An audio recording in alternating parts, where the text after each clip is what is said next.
Bonjour coach, Stéphane Bianchi du Parisien. Vous allez retrouver demain un entraîneur que vous connaissez bien. Comment qualifieriez-vous vos relations avec Pep Guardiola et quel est ce qui vous rapproche le plus de lui dans la philosophie de jeu et le point qui vous en éloigne le plus, s'il vous plaît. Merci.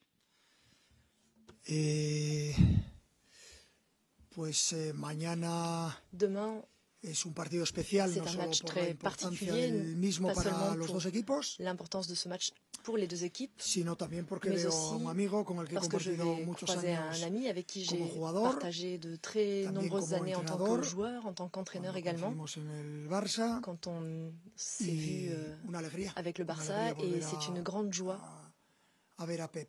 une grande joie de revoir Pep. Cosas que nos acercan, Ce evidentemente, qui nous es rapproche, nuestra idea de fútbol. évidemment, c'est notre idée du football. Je crois que personne ne va douter de notre philosophie globale de jeu, d'essayer d'être meilleur que l'adversaire avec le ballon, de presser l'adversaire continuellement. Il y a évidemment des nuances, il ne pourrait pas en être autrement parce que chaque entraîneur développe en fonction de ses joueurs et en fonction de la position de son équipe à ce moment-là, et on affine chacun notre modèle, mais on a une idée de jeu au départ très similaire, et je crois qu'on va pouvoir voir un très beau match de football, et c'est l'objectif, je pense, que nous avons des deux côtés. Bonjour, Philippe Sansfourche pour RTL.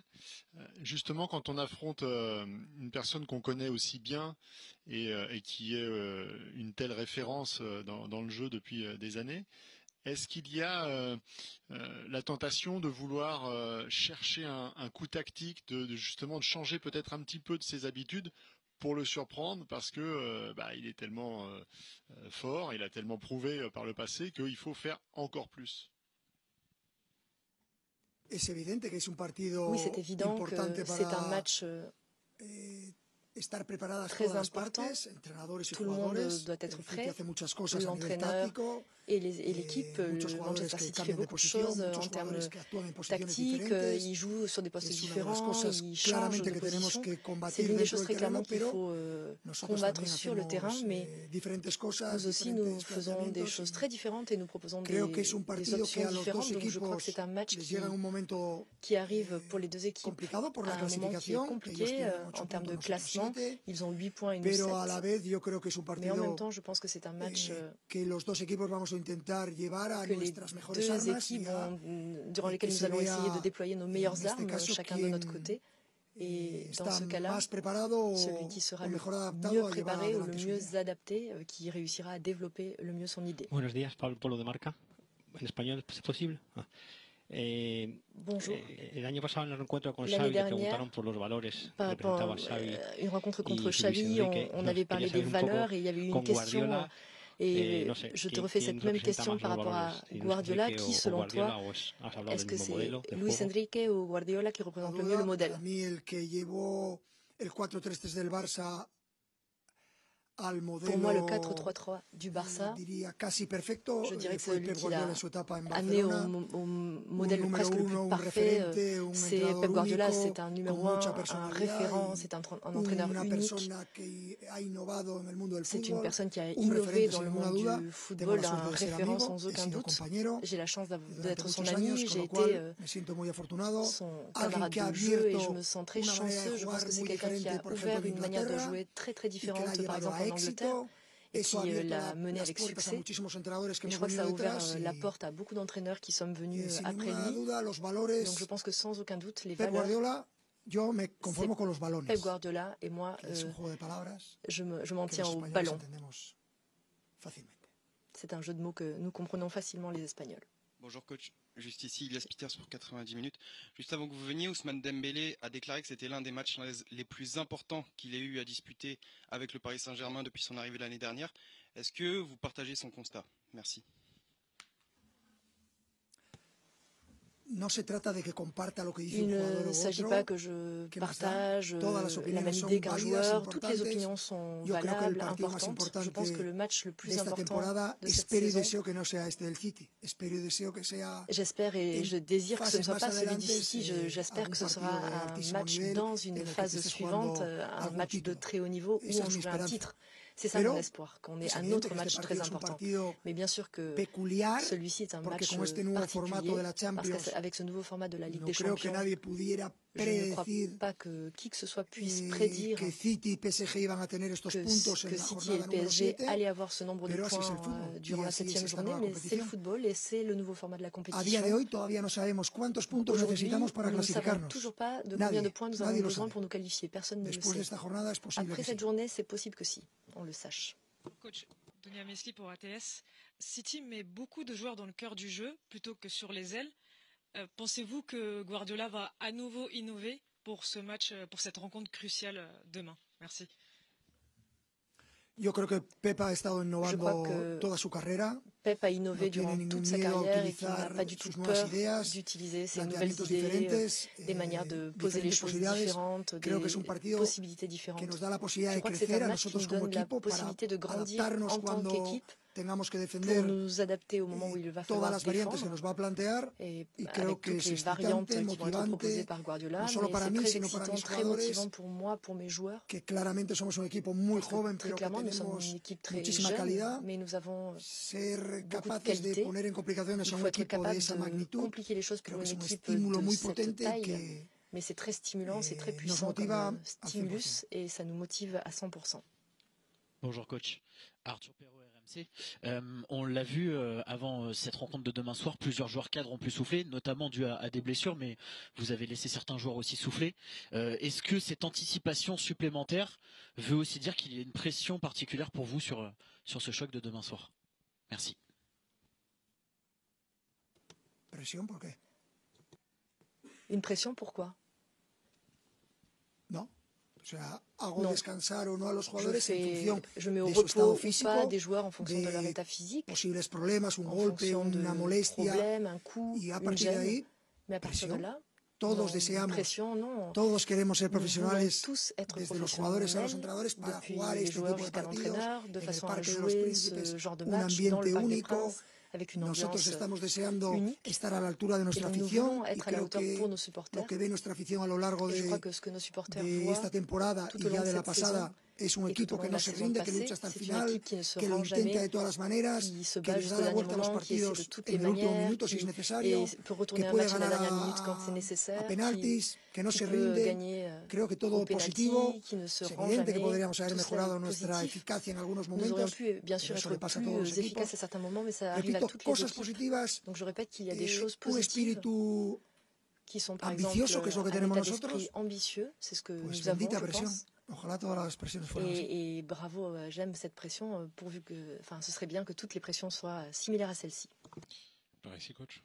Bonjour, Achille H pour BRFM. Par le passé, vous avez affronté donc à 4 reprises Pep Guardiola. Et systématiquement, il y a eu des matchs extrêmement ouverts, avec une moyenne de buts de 3 buts par match en moyenne. Est-ce que la clé du match de demain ne serait pas l'animation défensive et l'équipe qui défendra le mieux remportera très probablement les 3 points? No sabía este dato, no me acuerdo de los partidos. Je ne connaissais pas ces chiffres-là, je ne me souviens pas des matchs en réalité. Mais c'est vrai que si quelque chose peut nous définir, Pep Guardiola et moi, en tant qu'entraîneur, c'est qu'on aime attaquer. On aime défendre bien, correctement et beaucoup, mais on aime beaucoup attaquer. Et donc on crée notre plan de jeu en pensant à être meilleur que l'adversaire. Et dans ce cas-là, je crois que les adversaires ont un très haut niveau, avec une idée similaire sur la base du jeu, mais ensuite nous verrons quel type de match il va y avoir et nous espérons qu'avec notre attitude, qui est l'attitude que nous avons durant tous les matchs et avec le soutien de nos supporters, nous allons pouvoir être meilleurs que l'adversaire et on sait d'avance que ça va être difficile. Mais je crois que demain, on va avoir une version du PSG très bonne, très puissante et j'ai hâte que ce jour arrive. Bonjour. Grégory Prat pour Canal+. En Espagne, vous connaissez une rivalité historique très forte entre deux clubs. Là, entre le PSG et Manchester City, c'est une rivalité un peu plus moderne, un peu plus récente, qui va au-delà du sport. Est-ce que vous avez senti dans la préparation de ce match une ambiance particulière ici au club ou des mots particuliers de votre président au moment de préparer justement cette rencontre? Merci. Non.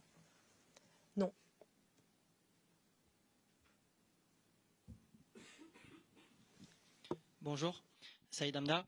On a parlé beaucoup des styles de jeu de Manchester City et du style de votre équipe. Quel va être l'objectif demain? Est-ce que ça va être d'avoir la possession du ballon ou au contraire de jouer en transition rapide? Parce qu'on sait que vous avez les joueurs pour jouer, vous avez ce luxe-là de pouvoir varier. Mais est-ce que vous allez plutôt rester fidèle à votre philosophie et essayer de garder le pied sur le ballon face à une équipe où Guardiola va probablement vouloir donner la même consigne à ses joueurs? Merci. Todo parte de esa cosa redonda. Tout part de cette chose ronde qui se promène sur le terrain et qui avance très vite, le ballon. Et nous faisons tout cela en fonction de, oui, cette idée d'avoir le ballon. Si on nous enlève le ballon, on ne l'aura jamais offert. C'est parce qu'on nous l'a pris, parce qu'ils sont meilleurs et qu'ils nous pressent. Notre objectif, oui, c'est d'avoir le ballon plus que l'adversaire, de l'avoir dans la moitié de terrain adverse et de générer des occasions de but. En général, oui, ces matchs-là sont ouverts. Oui, il y a plus de matchs, plus de but que d'habitude. C'est très difficile de prendre un ballon à un joueur du PSG, mais aussi au City. Un joueur du City, eux aussi sont très à l'aise en transition. Ils ont des joueurs d'une immense qualité en attaque. Et je crois que les deux équipes, nous nous sentons bien mieux quand nous avons le ballon, et c'est très possible qu'on se partage cette possession. Et s'il y avait deux ballons, on pourrait se partager chacun le nôtre, mais comme il n'y en a qu'un, c'est sûr qu'il va y avoir une différence de possession, mais nous allons voir qui tire le meilleur profit de cette possession, qui est le plus efficace. Mais nous ne voulons pas ne pas avoir le ballon, parce que c'est le fait d'avoir le ballon qui te génère des occasions de but et le fait de l'avoir dans la moitié de terrain adverse. C'est seulement quand tu as le ballon que tu as plus de possibilités de gagner le match. Donc on est pleinement convaincus de cette idée-là. Bonjour. Compte tenu de la situation dans le classement, le projet, les investissements dans les deux équipes, tout le monde parle d'obligation de gagner et d'obligation de se qualifier. Et on en parle beaucoup de l'extérieur, mais pour toi, est-ce que obligation, est-ce que c'est un mot que tu utilises et qu'est-ce que ça signifie pour toi? L'obligation pour un joueur de haut niveau et pour l'entraîneur, c'est donner 100% et être préparé pour t'améliorer chaque jour, sortir de ta zone de confort et travailler sur tous les aspects du football. En premier lieu, en tant que joueur, c'est ce qu'essaient de faire mes joueurs. Et moi, évidemment, en tant qu'entraîneur. Et ensuite, dans la vie, personne ne peut gagner tous les matchs, tous les titres. Cela n'existe nulle part, ni dans le football professionnel, ni dans d'autres sports. Un jour, il faut savoir gérer la défaite, un jour, il faut savoir gérer un moins bien. Et gérer tout cela de façon aussi normale que possible. Et l'objectif, c'est de donner 100%. C'est pour cela que je me réveille chaque jour. C'est pour ça que je suis entraîneur de football et d'une équipe de ce niveau-là. Et bien sûr, essayer de s'améliorer chaque jour.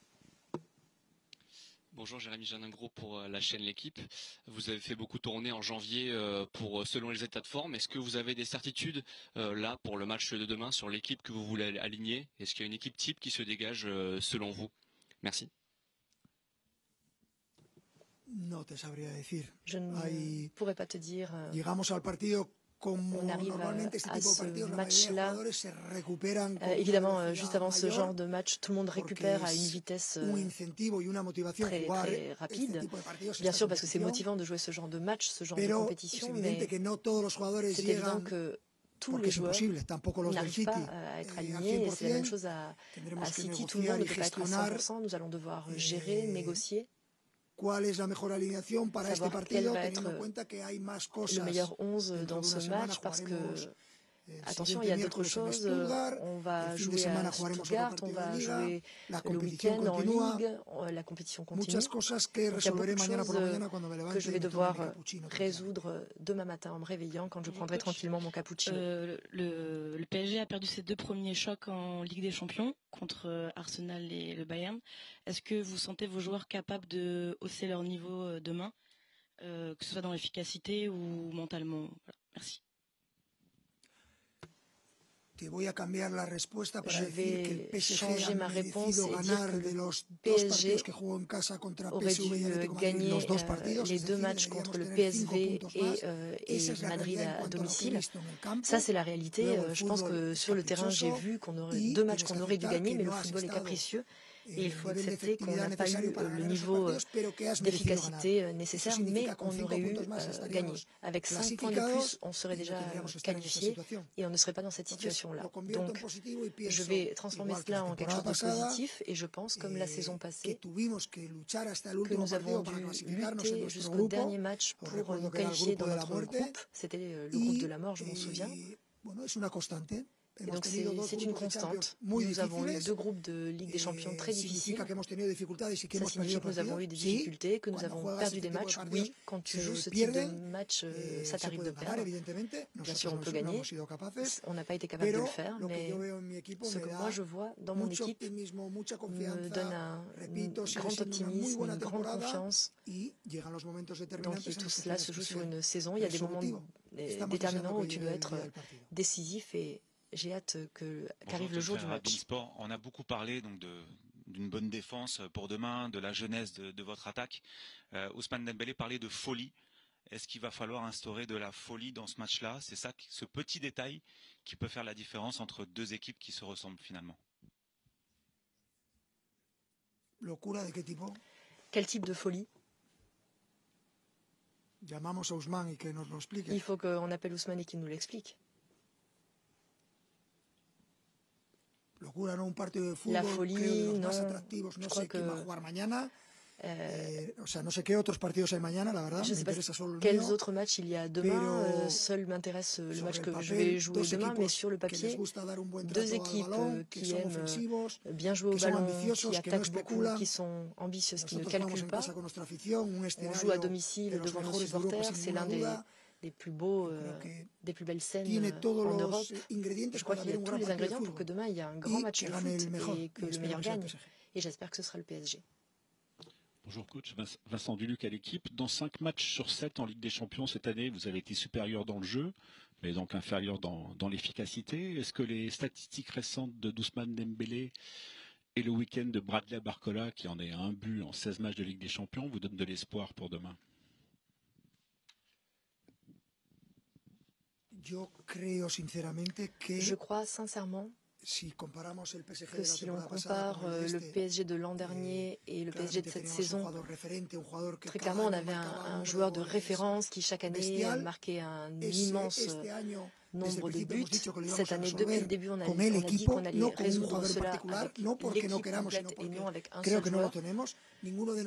Je crois qu'aucun de nos joueurs n'a démontré avant qu'il pouvait marquer 25 buts. Donc il faut résoudre avec l'équipe. Qui que ce soit qui marque un but, ça ne nous importe pas. L'important c'est qu'il y ait des bonnes statistiques, qu'on marque plus de buts que l'an dernier, qu'on en encaisse moins que la saison passée.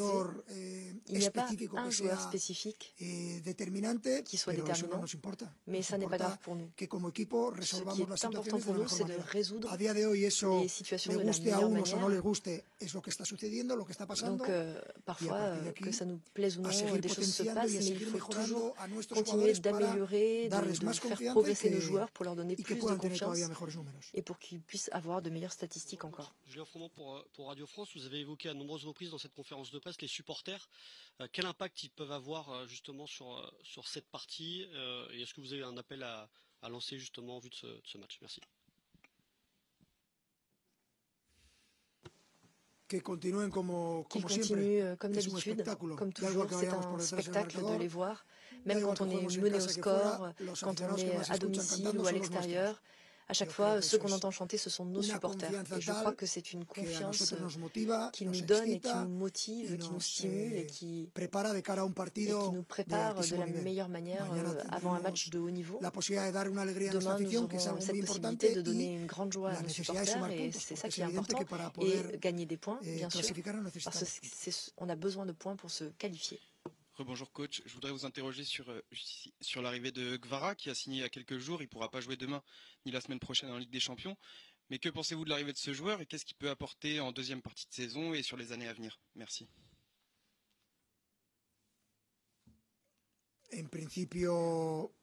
En principe, je crois que nous connaissons tous Kvaratskhelia. Je crois que c'est un joueur qui a démontré à Naples et en sélection de Géorgie son niveau. C'est un joueur parfaitement adaptable à notre idée de jeu, qui a une grande capacité à gagner en 1 contre 1. Il peut jouer à l'intérieur, il peut jouer en 9, on l'a vu en sélection. Je crois que c'est un joueur aussi qui répond à cette idée de polyvalence et capacité à déborder. Et il s'adapte à notre système et c'est un joueur qui a une grande capacité aussi à défendre, parce que nous avons besoin de défendre à 11 et d'attaquer à 11, et je crois que c'est un joueur qui s'adapte sur le papier à ce qui est notre idée du football. Merci.